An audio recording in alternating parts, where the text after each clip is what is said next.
이러므로 하나님이 그를 지극히 높여 모든 이름 위에 뛰어난 이름을 주사 하늘에 있는 자들과 땅에 있는 자들과 땅 아래에 있는 자들로 모든 무릎을 예수의 이름에 꿇게 하시고 모든 입으로 예수 그리스도를 주라 시인하여 하나님 아버지께 영광을 돌리게 하셨느니라. 십자가에서 죽기까지 낮아지신 예수님을 기억할 때 동시에 기억해야 할 일이 있습니다.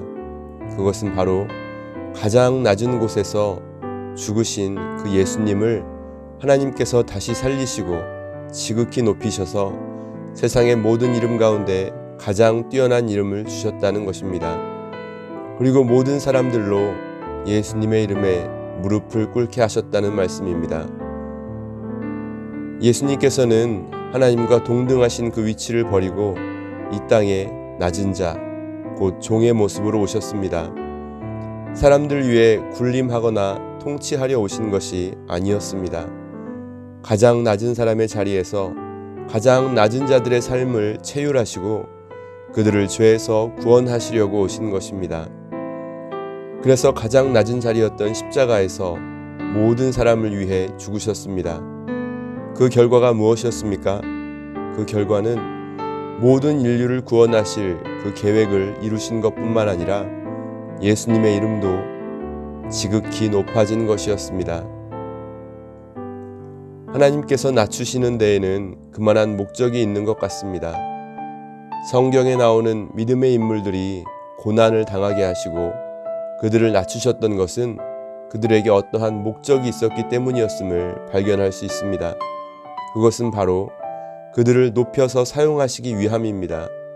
하지만 만약 낮아짐과 고난 가운데서 주님의 뜻을 제대로 발견하지 못한다면 하나님께서 예비하신 높아짐을 경험할 수 없을 것입니다. 그래서 베드로전서 5장 6절은 이렇게 말합니다. 그러므로 하나님의 능하신 손 아래에서 겸손하라. 때가 되면 너희를 높이시리라. 지금 우리가 할 수 있는 일은 예수 그리스도를 죽음 가운데서 살려내신 전능하신 하나님 앞에 겸손하며 그분을 신뢰하는 것입니다. 지금 직면하고 있는 어려움이 너무 크게 느껴지더라도, 죽을 것 같이 힘들게 느껴지더라도 신뢰의 끈을 절대로 놓쳐서는 안 됩니다. 나의 삶 한가운데서 살아서 역사하시는 하나님을 신뢰하며 내가 할 수 있는 일들에 최선을 다해야 합니다. 성경 말씀처럼 그렇게 환난이 인내를 낳고 인내하는 가운데 믿음과 인품이 단련되다 보면 반드시 하나님의 때가 이른다는 소망을 가질 수 있습니다.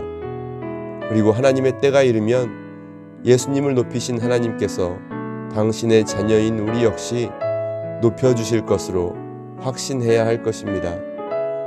이러한 확신과 소망이 오늘도 우리의 삶을 주님 앞으로 인도하길 소망해 봅니다.